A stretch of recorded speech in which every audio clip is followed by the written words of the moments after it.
Mais en fait, Beaupré en pêche se fait en deux temps. La première journée, c'est plus pour les enfants. On appelle ça pêche en herbe. Donc, on a eu de l'aide du gouvernement pour l'organiser. Ils fournissent les cannes à pêche, ils fournissent les petits cahiers. On a cette journée-là aussi, on donne une formation, une théorique du 15 à 15 minutes à une demi-heure. Par la suite, on va pêcher. On apprend aux enfants à pêcher aussi. Même si la ligne pogne dans le fond de l'eau, bien, à ce moment-là, ils apprennent à décrocher les poissons et tout ça. Fait que c'est des enfants qui vont être âgés à peu près de 9 à 13 ans. On a environ 45 inscriptions. Fait que c'est avec l'aide des bénévoles là, de l'Association Chasse et Pêche de la Côte de Beaupré. Donc, c'est un beau partenariat qui se poursuit avec le temps. La dernière fois qu'on l'avait organisé, mais c'était avant la pandémie en 2019. Ça, c'est dans un premier temps. Ça, on appelle ça pêche en herbe. Puis le lendemain, le 4 juin, le samedi 4 juin, là, c'est une activité plus familiale. C'est des activités familiales. Puis là, ça se situe à la place Génération en face d'église, à la même place que les shows culturels aussi. Ça fait que là-dedans, mais ça commence à 10 h, ça finit à 15 h. À 10 h, on a des jeux gonflables, on a des petits modules pour les tout-petits aussi. C'est via Caribou, le programme Caribou. On prend leur équipement puis on fait des activités pour les enfants. C'est plus des activités libres. Il va y avoir aussi un atelier d'apprentissage de la mouche, tout ça. Mais c'est en même temps, oui, on a de l'animation, mais c'est une activité de pêche à la base. Donc, les gens se situent surtout sur le bord de la rivière, dont ici. À la plage. Ça fait qu'on a un site ici, on a en bas du pont de la 138, puis aussi on a en bas du pont Tachereau, pas loin justement de la plage Génération, il y a de la pêche, parents et enfants, plus vieux, plus jeunes, peu importe, adultes, c'est une activité vraiment familiale. Puis si on revient du côté de l'animation, mais il y a un volet restauration. Monsieur Pierre Beaumont, qui est notre restaurateur à la retraite, mais qui nous aide, il va faire 3 recettes dans la journée. C'est des bouchées. Il y a une bouchée, là, je ne me souviens pas le nom des recettes, malheureusement, mais il y a une bouchée. Après, il y a un dîner. Puis par la suite, il y a un autre bouchée en début d'après-midi. À travers ça, mais les gens qui aiment moins le poisson, mais on a aussi un party hot dog. Là. On vend de la boisson avec la FADOC. C'est un beau partenariat aussi avec la FADOC qu'on a. Donc, eux autres, ils vont s'occuper du bar. On a des bénévoles au hot dog, puis on a des bénévoles aussi au poisson. Donc, on voit qu'on en a pour tous les goûts. Oui. Et aussi, au niveau de l'ensemencement, est-ce qu'il y a un lieu précis dans la rivière où vous ensemencez? Ça, on essaie de tenir ça secret parce qu'on sait qu'il y a des bons pêcheurs qui nous suivent des fois quand on fait de l'ensemencement, mais c'est principalement dans les sites où qu'on va. Les sites que j'ai énumérés tantôt, mais c'est là qu'on va parce que c'est les lieux qui sont accessibles aussi. On ne va pas à des endroits, bien sûr, qui sont dangereux. On va à des endroits qui sont accessibles pour nous. Donc, je ne dirais pas l'horaire d'ensemencement, mais n'empêche qu'on, oui, on va ensemencer. On parle de 5000 truites au total. Ça fait que ça va être ensemencé et départagé à travers les sites qu'on a. Ça fait que c'est ça qu'on regarde. Puis pour pouvoir venir à pêche en herbe aussi, il va y avoir un minimum d'ensemencement, mais pour les enfants. Si on demande justement qu'on ait une activité dédiée aux enfants, donc on demande aux pêcheurs d'attendre un petit peu le lendemain pour pêcher, pas venir en même temps que les enfants, parce qu'on veut vraiment que ce soit une activité dédiée à eux autres. Donc ça, les enfants aiment ça. Par le passé, là, on délivre des permis aussi pour les enfants qui sont... Puis le permis donne la possibilité de pêcher jusqu'à 18 ans, là, mais quand l'âge c'est ça, à 18 ans, là, il y aura un nouveau permis, mais jusqu'à 17 ans, ils ont ce permis-là. Fait que ça leur donne la possibilité de pêcher à d'autres moments aussi. Le 4 juin, vous parlez justement des permis. Est-ce que les gens doivent avoir leur permis pour venir pêcher le samedi le 4? Bien, en fait, c'est que c'est une fête de la pêche à travers le Québec. Nous, on l'organise. Cette fin de semaine-là, le samedi, le dimanche, c'est certain que ça prend pas de permis. Mais nous, l'activité, proprement dit, c'est la journée du 4 juin. Le 5, le dimanche, on n'a rien. On n'a pas d'animation ou quoi que ce soit.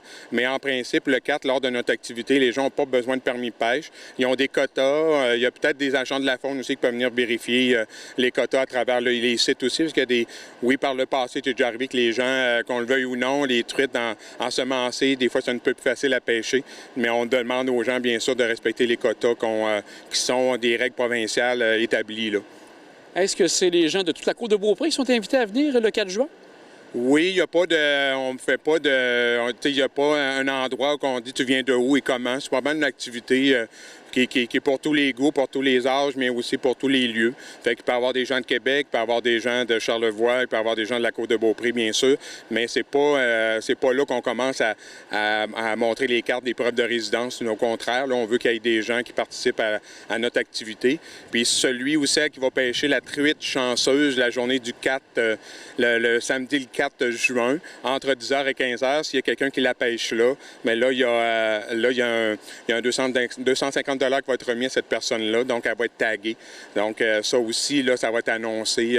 Notre programmation est déjà lancée d'ailleurs sur les sites Facebook de la Ville, je crois sur le site Internet aussi. Donc les gens peuvent avoir un peu plus de précision là, à ce sujet-là. Aussi, on revient avec une vieille tradition, parce que bien sûr, la pandémie avait enlevé ça aussi. Oui. La fameuse activité, la fête nationale qui se passe ici à Beaupré, c'est à quel moment? On fête ça le 24 juin, c'est vraiment la journée de la fête nationale. Fait que les activités commencent de mémoire aux alentours de midi. Ça se termine avec un show qui s'appelle les Respectables, qui vont être là cette année. Ça fait que ça devrait finir aux alentours de 11h le soir. Il y en a pour tous les goûts, comme le Beaupré en pêche. Il y a une activité plus familiale en début d'après-midi. Bon, il y a de la restauration, des hot dogs, il y a un bar, il y a de la boisson aussi pour les enfants, du jus, de l'eau, etc. Mais il y a aussi pain de viande et hot dog pour la bouffe. Mais on a des jeux gonflables, on a du maquillage, on a des jeux de société géants, on a une fermette aussi. C'est vraiment une grosse activité. La Ville met beaucoup d'emphase sur cette activité-là. C'est un bon budget qu'on a aussi pour faire cette activité. Fait qu'il y a une scène aussi vers la fin de la soirée, vers 9h, il y a les Respectables qui vont commencer à jouer leur musique, etc. Puis en même temps, mais pas loin après, on va partir le feu du WAC pour la Saint-Jean. C'est vraiment une activité pour tous les goûts. Puis ça devient un cas qui pleut, là, il y a des ajustements qui vont être faits, qu'on va utiliser l'intérieur du centre multifonctionnel pour certains jeux gonflables. On ne peut pas tout mettre, mais il y a certaines activités qu'on peut transmettre à l'intérieur. Fait que ça aussi, là, les gens vont pouvoir venir quand même s'il pleut là, cette journée-là. Et ça se passe le 24 juin, comme vous précisez. C'est tout près du centre multifonctionnel dans le secteur que tout va se passer. C'est le site, vraiment, c'est le centre multifonctionnel. On espère avoir les jeux d'eau en fonction de cette journée-là. Les gens ne l'ont pas vu, là, mais on est encore en construction. Fait qu'on espère avoir les jeux d'eau. Puis on espère aussi que le centre aquatique sera ouvert cette journée-là. Fait que les gens pourraient accéder au centre aquatique. Fait que les gens qui veulent faire plus d'activités intérieures, le centre aquatique serait ouvert, mais ça va dépendre de l'échéancier de l'entrepreneur. Et tout ça, il y aurait des choses à régler, mais on espère être ouvert le 24 juin à ce sujet-là. Mais à l'extérieur, notre animation, c'est là la principale animation. Je répète, il y a de la restauration, jeux gonflables, maquillage, fermette, etc. Donc, il y a pas mal des activités pour tous les goûts. Puis en soirée, bien sûr, bien là, il y a une 5 à 7, formule 5 à 7 aussi. Là, c'est Alain Tremblay de mémoire. Fait que lui, il va faire une formule 5 à 7 que les gens peuvent s'asseoir, écouter de la musique. Ça va être en dessous du pavillon Van Bruxelles. Donc, beau temps, mauvais temps, il peut jouer pareil.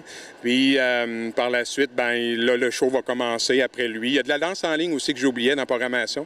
Donc, il y en a vraiment pour tous les goûts, jeunes, familles, adultes, personnes plus âgées, aînés. Là, on veut combler les besoins de tout le monde. Donc, de belles activités à venir dans les prochaines semaines à Beaupré. Bien, merci beaucoup, M. Carrier. C'est très intéressant pour ce qui s'en vient ici. Oui, parfait. Puis on est bien content de recevoir notre monde dans nos activités. Ça fait 2 ans qu'on attend ça. Ça fait 2 ans qu'on avait mis ça sur la sellette, comme vous le savez, à cause des mesures sanitaires. Mais on est vraiment, vraiment content de pouvoir là, recommencer ces activités-là. Je pense que c'est très attendu de la part de la population.